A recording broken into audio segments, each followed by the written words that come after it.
Trending ngayon ang kapamilya teen star na si Andrea Brillantes dahil sa kanyang isang latest video sa social media. Ipinakita kasi ni Andrea Brillantes kung papaano siya magbihis ng damit sa kanyang kwarto na talaga namang pinagpiestahan ng mga netizens. Pero hindi lang ito basta-basta pagbibihis ng damit, kundi transformation niya ito sa kanyang nagdaang trending na Halloween costume na si Venom. Bukod pa dito ay ipinakita din ni Andrea ang kanyang mga makatindig balahibong dance moves na ayon sa mga netizens ay kasing galing na daw niyang sumayaw si AC Bonifacio. Panoorin natin ang video.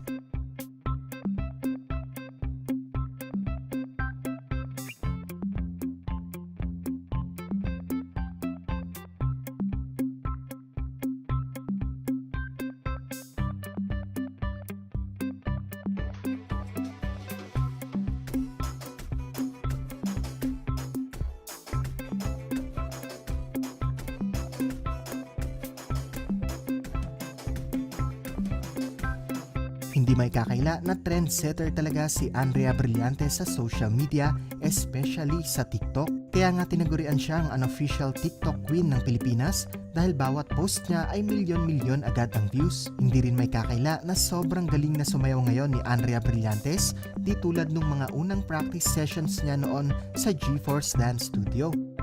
So ano po ang masasabi niyo dito? Sabihin lamang po sa comment section.